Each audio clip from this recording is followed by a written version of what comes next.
There's no feeling more intense than starting over. If you deleted your homework the day before it was due, as I have, or if you left your wallet at home and you have to go back after spending an hour in the commute. If you won some money at the casino and then put all your winnings on red but it came up black. If you got your best shirt dry cleaned before a wedding and then immediately dropped food on it. If you won an argument with a friend and then later discovered that they just returned to their original view. Starting over is harder than starting up. If you're not ready for that, like if you've already had a bad day, then what you're about to go through might be too much. Feel free to go away and come back. I'll be here. Alright, thanks for coming with me on this trip. I'll understand if you have to take a break at any point. Just find a safe place to stop and quit the game.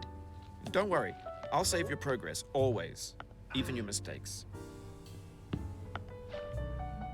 This game is a homage to a free game that came out in 2002, titled Sexy Hiking.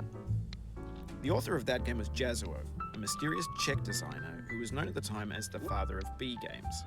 And B games are rough assemblages of found objects. Designers slap them together very quickly and freely, and they're often too rough and unfriendly to gain much of a following. They're built more for the joy of building them than as polished products. In a certain way, Sexy Hiking is the perfect embodiment of a B game.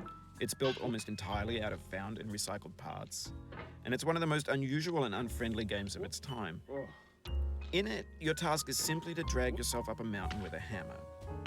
And that act of climbing, in the digital world or in real life, has certain essential properties that give the game its flavor. No amount of forward progress is guaranteed. Some cliffs are too sheer or too slippery. And the player is constantly, unremittingly in danger of falling and losing everything. Anyway, when you start Sexy Hiking, you're standing next to this dead tree that blocks the way to the entire rest of the game. It might take you an hour to get over that tree, and a lot of people never got past it. You prod and you poke at it, exploring the limits of your reach and your strength, trying to find a way up and over. And there's a sense of truth in that lack of compromise. Most obstacles in video game worlds are fake. You can be completely confident in your ability to get through them once you have the correct method or the correct equipment or just by spending enough time. In that sense, every pixelated obstacle in Sexy Hiking is real.